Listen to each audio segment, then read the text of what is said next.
Thanks very much. Real pleasure to be here.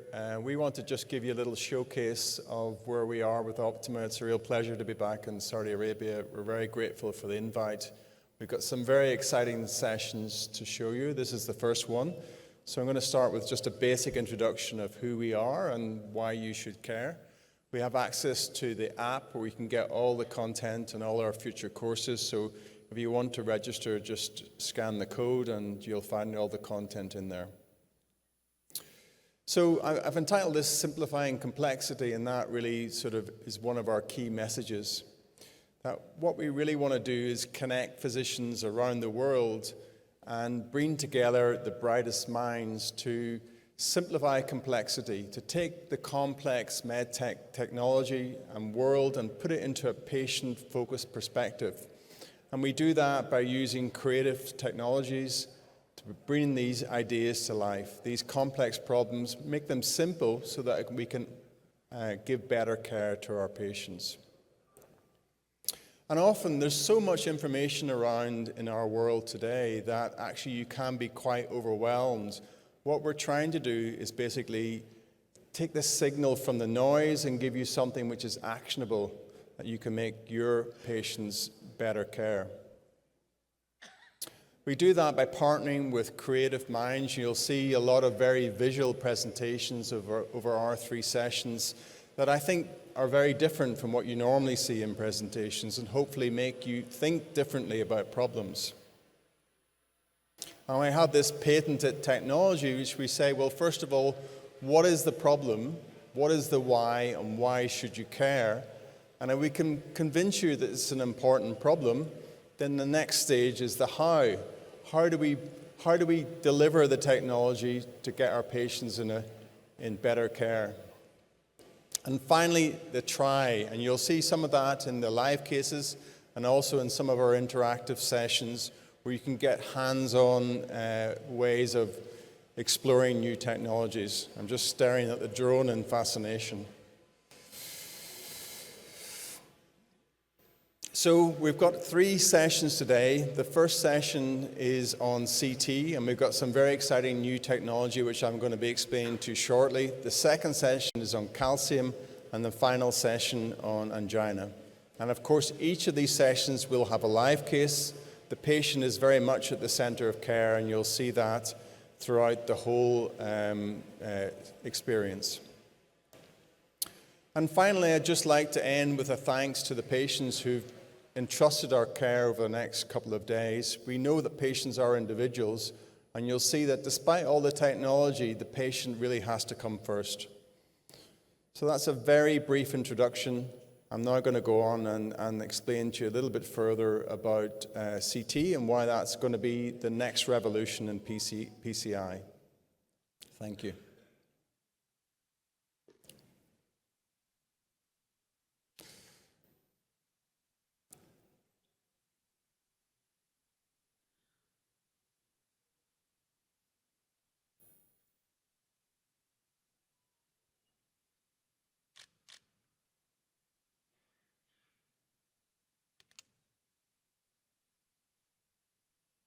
Great, so we go to the next presentation. So this is a CT-led session. You've heard a little bit this morning about CT already, and I think if you're not aware of what's been happening in terms of technology, you're going to be blown away with some of the images that we're going to be showing over the next wee while. And I'm going to explain to you why you should care about these changes and how they're going to impact how the patient flow and the workflow. So let's start with a patient. We always start with patients. This particular gentleman's got angina. He's got a reasonable ejection fraction and no renal impairment. This is his diagnostic coronary angiogram. You can see he's got some left main disease, some LED disease, some ulcer disease, potentially in the trifurcate as well, and some distal disease in the circumflex. So we're going to start with asking you, the audience, how would you treat this patient? Here are your options. Single stent, left main LED. Second option is 2 stents. Third option is refer him for surgery.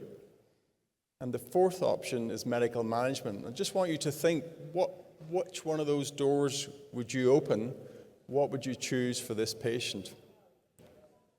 And the point that we're making here is that there's a lot of variability in patient care that I'm sure if we pulled the room, there'd be 4 different answers in variable proportions. But from a patient perspective, what they need is optimal, predictable outcomes. So where does this variability come from? Well, lots of different factors. You can get different treatment in different centers. Different operators will offer different treatment depending on what time of day you come in, or even the day of week can depend a lot on what actually happens to you. And we can see this in clinical practice, but we can also see it in academic practice. And this is a slide, a very old slide now from Syntax, showing outcomes according to center.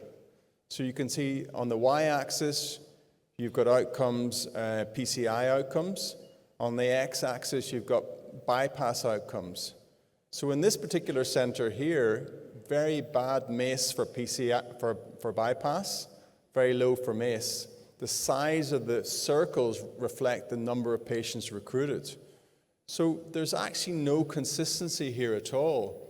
If this was consistent care, we'd have a single point in which you get a single PCI MACE and a single bypass MACE. So there's massive variability in care. And we're asking the question, why is this variability in care? How do we make decisions? So if we start with the principle that the goal should be patient-oriented, how do we arrive at that goal? But firstly, we need to understand what it is we're trying to achieve. So how would we describe optimal, for example? Well, it should be effective, it should be safe, and the treatment should last for a long time. And when we're having a discussion with the patient, we want that to be predictable. And predictability means reduced variability. It means when we have the conversation with the patient, we're informing them in an accurate fashion, and we're managing their expectations. We can predict what we will do before we do it. And for the patients to be happy, and for us, and of course that's one of our main goals, that we want to align our goals with the patient. So how do we achieve that? Well, first of all, we define a strategy. And the strategy is defined in a certain way. First of all, we acquire information that will help us inform the strategy. We've got to interpret that information, irrespective of whether it's from the patient or from technology. And then we have to integrate that all together. I think most of us in the room have got an inkling of what's going to happen, what is the direction of travel, that maybe a lot of that is going to happen via AI. But once we've got this strategy, we've then got to execute it. We've got a plan, we've got to put that plan into practice. But if we don't do a good job there, then we're not going to reach the patient goals. And the same thing applies with the strategy. If the strategy is off kilter, then once again, we're not going to reach the patient level goal. So strategy's got to be right, and the execution has also got to be right. So let's have a think in some more detail where this variability comes from. Every step, unfortunately. The end goal is poorly defined. We've got all these variables which should inform it. There are variables such as physiology or plaque characteristics, or how well the physician is able to integrate that information, or the type of technology that's used. But when we look at the detail on the ground, we're a long way short of that happening in an optimal fashion. This is what it normally looks like when we make a decision. We do an angiogram, we talk to the patient, we think that's enough. Is it really enough? We should be understanding plaque characteristics. We should be understanding vessel physiology, but we're asking our physicians to go looking for these extra technologies, and we're surprised that they don't do that. And whether we like it or not, most decision-making is basically based on the angiogram, and we lose all this valuable information about plaque characteristics, disease burden, has the vessel remodeled. We rarely understand the physiology. Is there ischemia? Is it diffuse or focal? How is the microcirculation? And when we look across geographies, we see there's a very low uptake of adjunctive technology. So for example, physiology penetration is extremely low. Imaging, despite advances in recent years, particularly with respect to data, again, its uptake is also very low. And then, even if we do it, we've got to get it right. So is our accuracy of interpretation, is that up to standard? Remember, an angiogram is just a 2D representation of 3D anatomy. And then we're introducing biases. As humans, we're introducing biases when we interpret this information. So let's take an example, a recent academic example. It's an October study, which was a very tightly controlled OCT study looking at the role of imaging in bifurcations. And they found this alarming finding that we damage our stents in about 10% of cases. Now that sounds bad enough, but in 60% of those cases, we didn't even notice it. And you may well say, well, that doesn't matter. Stents are magic things. It doesn't matter we damage them. Well, unfortunately, it does. It doubled the patient's adverse outcomes at 2 years if we missed that. And then we had this basic discussion, this dichotomy between surgery and PCI, and we try to have sensible discussions about how best to treat patients. But if we're just using what the patient tells us and what an angiogram looks like, it's not a surprise that we end up with lots of different ways to treat the same patient. So we get this variability in strategy. And then we're frequently asking the operator, the interventional cardiologist, to take all this information and to come up with a plan and to execute the plan within a very emotional environment. So we're basically making a plan and executing it at the same time, and it's no wonder we put ourselves under such pressure. And that's because we all have limited cognitive bandwidth. We have to make all these decisions, and we're making them within an environment that frequently is very difficult. There's a lot going on. The patient may be unsettled, in pain. There may be pressure in the lab. There may be other problems you're trying to solve. And as a consequence, you can get overwhelmed and make the wrong decision or not acquire the right information. So it's not surprising there's this variability in patient care, the way we currently do interventional cardiology. And that comes us to the question, how can CT help? Well, in an ideal world, what should inform strategy? Of course the patient, of course the angiogram, but also plaque characteristics and vessel physiology. Those are critical. Ideally, we want those put in and integrated to make a plan in a controlled environment so that we then are left with a simple execution. Acquire the information, accurately interpret it, and then integrate it. So we've got this patient. We're back to the patient with the 4 choices at the start. Where does CT come in? Well, first of all, it can give us detailed information of the trifurcation anatomy. Remember, we're sitting at a table now. There's no patient in front of us. We've got all the time we need to make the right choice here. We can look at how much myocardium the vessel supplies. So we can see the LED here is really important. Circumflex is actually not very important, but the ramus is nearly 1/4 of myocardial mass.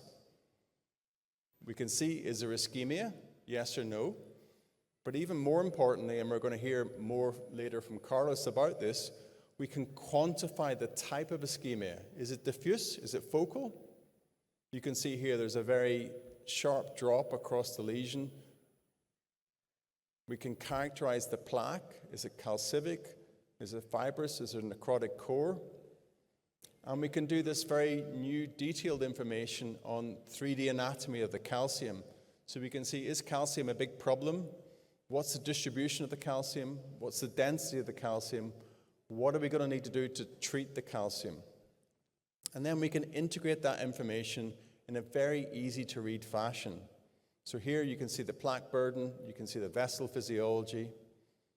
You can even get this 3D reconstruction, which brings angiography to life and gives you a 3D perspective of the problem. And also, we can have these conversations with the patient in a very controlled fashion. We can tell you what's achievable. We can get a very good understanding of the risk and the predicted benefit.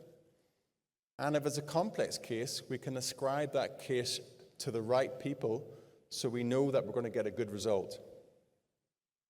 And then we can do things like virtual stenting. So in this case, for example, we can put a stent from the left main to the LED. We can predict the physiological benefit, and we know that the delta benefit predicts how the patient feels afterwards. So here we've got a delta of 0.32. And we can play with that. We can say, okay, if we put a distal stent in the LED, does that make things any better? Not really. It's a short answer. Here, if we treat the diagonal as well, is that going to help very much? And again, the delta benefit is not very much, and we might say, well, therefore, that's not worth the risk.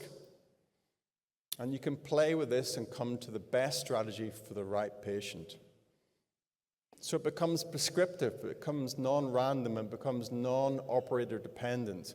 We have our strategy, we know what the execution is, we've got the patient-level goal.